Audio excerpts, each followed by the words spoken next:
श्री परमात्मने नमः। अथ सप्तमोऽध्यायः ज्ञानविज्ञानयोगः। श्रीभगवानुवाच मय्यासक्तमनः पार्थ योगैर्युञ्जन्मदाश्रयः असंशयं समग्रं माम् यथा ज्ञास्यसि तच्छृणु। ज्ञानन्तेऽहं सविज्ञानम् इदं वक्ष्याम्यशेषतः।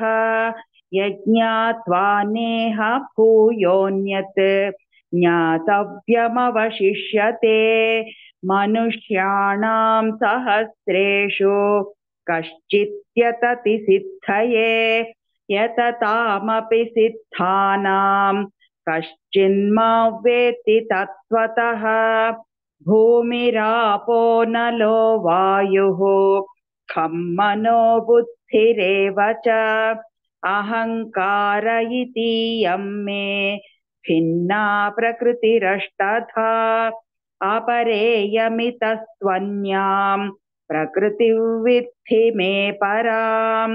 जीवभूतां महाबाहो ययेदन्धार्यते जगत् एतद्योनीनि भूतानि सर्वाणीत्युपधारय। अहं कृत्स्नस्य जगतः प्रभवः प्रलयस्तथा मत्तः परतरन्नान्यत् किञ्चिदस्ति धनञ्जय। मयि सर्वमिदं प्रोतं सूत्रे मणिगणा इव रसोऽहमप्सु कौन्तेय प्रभास्मि शशिसूर्ययोः। प्रणवः सर्ववेदेषु शब्दः खे पौरुषनृषु। पुण्यगन्धः पृथिव्यां च तेजश्चास्मि विभावसौ। जीवनं सर्वभूतेषु तपश्चास्मि तपस्विषु। बीजं मां सर्वभूतानां विद्धि पार्थ सनातनम्। बुद्धिर्बुद्धिमतामस्मि तेजस्तेजस्विनामहम्। बलं बलवतां चाहं कामरागविवर्जितम्। धर्माविरुद्धो भूतेषु कामोऽस्मि भरतर्षभ। ये चैव सात्विका भावाः राजसास्तामसाश्च ये मत्त एवेति तान् विद्धि न त्वहन्तेषु ते मयि। त्रिभिर्गुणमयैर्भावैः येभिः सर्वमिदं जगत् मोहितन्नाभिजानाति मामेभ्यः परमव्ययम्। दैवी ह्येषा गुणमयी मम माया दुरत्यया। मामेव ये प्रपद्यन्ते मायामेतान्तरन्ति ते। न मां दुष्कृतिनो मूढाः प्रपद्यन्ते नराधमाः। माययापहृतज्ञानाः आसुरं भावमाश्रिताः। चतुर्विधा भजन्ते मां जनाः सुकृतिनोऽर्जुन। आर्तो जिज्ञासुरर्थार्थी ज्ञानी च भरतर्षभ। तेषां ज्ञानी नित्ययुक्तः एकभक्तिर्विशिष्यते। प्रियो हि ज्ञानिनोत्यर्थम् अहं स च मम प्रियः। उदाराः सर्व एवैते ज्ञानी त्वात्मैव मे मतम्। आस्थितः स हि युक्तात्मा मामेवानुत्तमां गतिम्। बहूनां जन्मनामन्ते ज्ञानवान् मां प्रपद्यते। वासुदेवः सर्वमिति समहात्मा सुदुर्लभः। कामैस्तैस्तैहृतज्ञानाः प्रपद्यन्तेऽन्यदेवताः तन्तन्नियममास्थाय प्रकृत्या नियता स्वया यो यो यान्यान्तनुं भक्तः श्रद्धयार्चितुमिच्छति तस्य तस्याचलां श्रद्धां तामेव विदधाम्यहम् सतया श्रद्धया युक्तः तस्याराधनमीहते लभते च ततः कामान् मयैव विहितान् हितान् अन्तवत्तु फलं तेषां तद्भवत्यल्पमेधसां देवान् देवयजो यान्ति मद्भक्ता यान्ति मामपि अव्यक्तव्यक्तिमापन्नं मन्यन्ते मामबुद्धयः परं भावमजानन्तः ममाव्ययमनुत्तमम् नाहं प्रकाशः सर्वस्य योगमाया समावृतः मूढो यन्नाभिजानाति लोको मामजमव्ययम् वेदाहं समतीतानि वर्तमानानि चार्जुन भविष्याणि च भूतानि मां तु वेद न कश्चन इच्छाद्वेषसमुत्थेन द्वन्द्वमोहेन भारत सर्वभूतानि सम्मोहं सर्गे यान्ति परन्तप येषां त्वन्तगतं पापं जनानां पुण्यकर्मणां ते द्वन्द्वमोहनिर्मुक्ताः भजन्ते मां दृढव्रताः जरामरणमोक्षाय मामाश्रित्य यतन्ति ये ते ब्रह्म तद्विदुः कृत्स्नम् अध्यात्मं कर्म चाखिलम् साधिभूताधिदैवं मां साधियज्ञं च ये विदुः प्रयाणकालेऽपि च मां ते विदुर्युक्तचेतसः ॐ तत्सदिति श्रीमद्भगवद्गीतासु उपनिषत्सु ब्रह्मविद्यायां योगशास्त्रे श्रीकृष्णार्जुनसंवादे ज्ञानविज्ञानयोगो नाम सप्तमोऽध्यायः सर्वधर्मान् परित्यज्य मामेकं शरणं व्रज अहं त्वा सर्वपापेभ्यः मोक्षयिष्यामि मा शुचः। ॐ श्री परमात्मने नमः। अथ अष्टमोऽध्यायः अक्षरब्रह्मयोगः।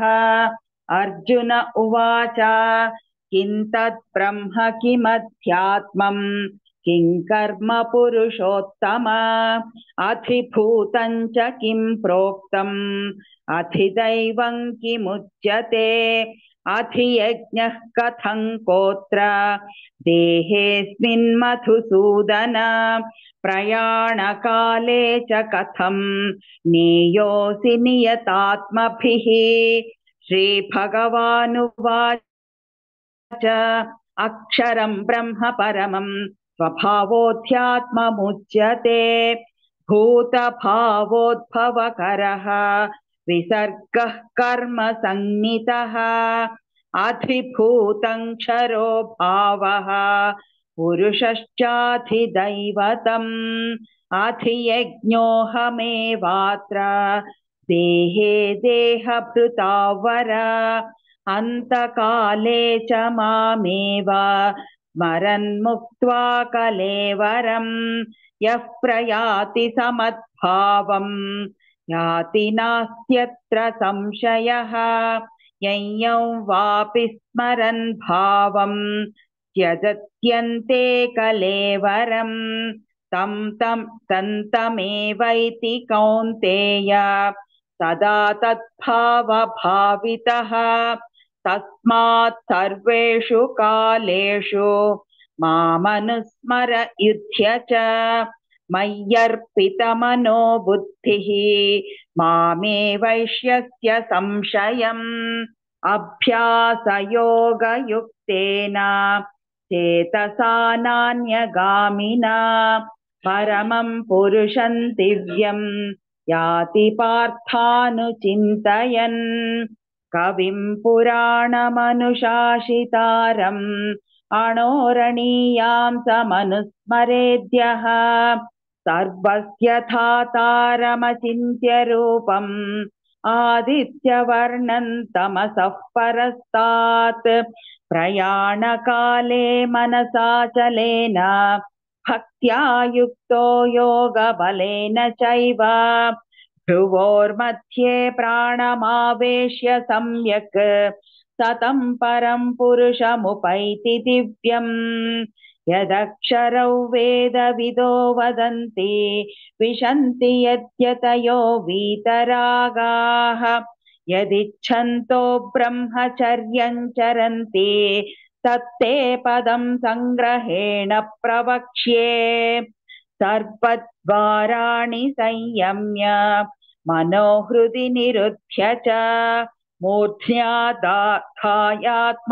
प्राणम् आस्थितो योगधारणाम् ओमित्येकाक्षरं ब्रह्म व्याहरन् मामनुस्मरन् यः प्रयाति त्यजन् देहं स याति परमां गतिम् अनन्यचेताः सततं यो मां स्मरति नित्यशः तस्याहं सुलभः पार्थ नित्ययुक्तस्य योगिनः मामुपेत्य पुनर्जन्म दुःखालयमशाश्वतम् नाप्नुवन्ति महात्मानः संसिद्धिं परमां गताः आब्रह्मभुवनाल्लोकाः पुनरावर्तिनोऽर्जुन मामुपेत्य तु कौन्तेय पुनर्जन्म न विद्यते सहस्रयुगपर्यन्तम् अहर्यद्ब्रह्मणो विदुः रात्रियुगसहस्रान्ताम् देहोरात्रविदो जनाः अव्यक्ताद्व्यक्तयः सर्वाः प्रभवन्त्यः रागमे रात्र्यागमे प्रलीयन्ते तत्रैवाव्यक्तसंज्ञके भूतग्रामस्य एवायम् भूत्वा भूत्वा प्रलीयते रात्र्यागमे वशः पार्थ प्रभवत्यः रागमे परस्तस्मात्तु भावोऽन्यो व्यक्तो व्यक्तात् सनातनः यस्य सर्वेषु भूतेषु नश्यत्सु न विनश्यति अव्यक्तोऽक्षर इत्युक्तः तमाहुः परमां गतिम् यं प्राप्य न निवर्तन्ते तद्धाम परमं मम पुरुषस्य परः पार्थ भक्त्या लभ्यस्त्वनन्यया यस्यान्तस्थानि भूतानि येन सर्वमिदं ततम् यत्र काले त्वनावृत्तिम् आवृत्तिं चैव योगिनः प्रयाता यान्ति तं कालम् वक्ष्यामि भरतर्षभ अग्निर्ज्योतिरः शुक्लः षण्मासा उत्तरायणम् तत्र प्रयाता गच्छन्ति ब्रह्म ब्रह्मविदो जनाः धूमो रात्रिस्तथा कृष्णः षण्मासा दक्षिणायनम् तत्र चान्द्रमसञ्ज्योतिः योगी प्राप्य निवर्तते शुक्लकृष्णे गतिह्येते जगतः शाश्वते मते एकया यात्यनावृत्तिम् अन्यया वर्तते पुनः नैते श्रुति पार्थ जानन् योगी मुह्यति कश्चन तस्मात् सर्वेषु कालेषु योगयुक्तो भवार्जुन वेदेषु यज्ञेषु तपस्सु चैव दानेषु यत् पुण्यफलं प्रदिष्टम् अत्येति तत्सर्वमिदं विदित्वा योगी परं स्थानमुपैति चाद्यम् ॐ तत्सदिति श्रीमद्भगवद्गीतासु उपनिषत्सु ब्रह्मविद्यायां योगशास्त्रे श्रीकृष्णार्जुनसंवादे अक्षरब्रह्मयोगो नाम अष्टमोऽध्यायः। सर्वधर्मान् परित्यज्य मामेकं शरणं व्रज अहं त्वा सर्वपापेभ्यः मोक्षयिष्यामि मा शुचः।